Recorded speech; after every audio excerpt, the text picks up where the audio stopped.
Is there a perpetual war between science and Christianity? Are they compatible or doomed to be in conflict? Join me in this short historical investigation about the interaction between science and Christianity.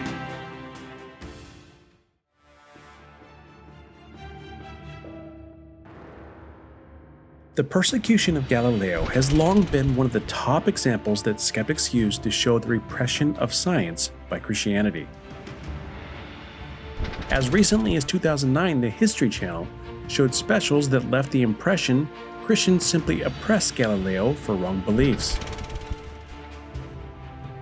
But is that really the whole story? Why were Galileo's ideas so challenging?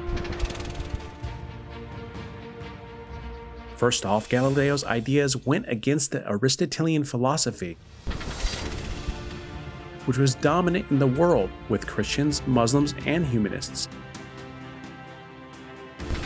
Galileo had many allies who supported him, but his trip to Rome may have gone easier if he had been a little kinder to those who disagreed with him.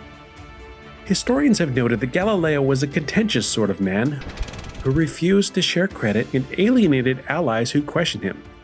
This is perhaps best seen in Pope Urban, who at one time was one of Galileo's closest friends. When Urban questioned some of Galileo's ideas, he publicly called him a buffoon. Galileo's ideas challenged a holistic concept of the world. Science historian Richard Westphal noted there were genuine fears that Galileo's heliocentric ideas could bring the whole system down. Heliocentric astronomy marked the beginning of the break with common sense that had been built into Aristotelian natural philosophy. It is difficult for us to understand the limited frame of reference Galileo's contemporaries had. They did not have the benefit of satellites to look back at Earth within the universe. Probably the most important and overlooked aspect of this controversy is that Galileo's suppositions had virtually no evidence. It was nearly 100 years later that Isaac Newton discovered the necessary mechanics for the heliocentric theory. Yes, Galileo was right, and for that he has been lauded by history. But he challenged the dominant physics of the world. He was a pushy contrarian, and the only evidence he had was his imagination. This doesn't sound like Christianity holding back a true man of science.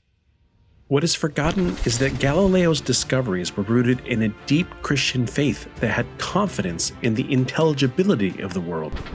Galileo, Kepler, Newton, and almost all other founders of modern science explored creation reverently as a way to both know God and to help the world.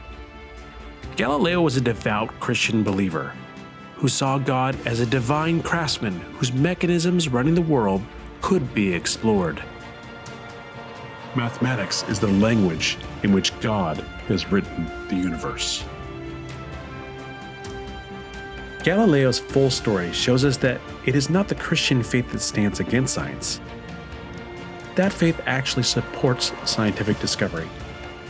Christians can affirm the value in exploring how God has made things, whether it be the things of the deep or in the skies above.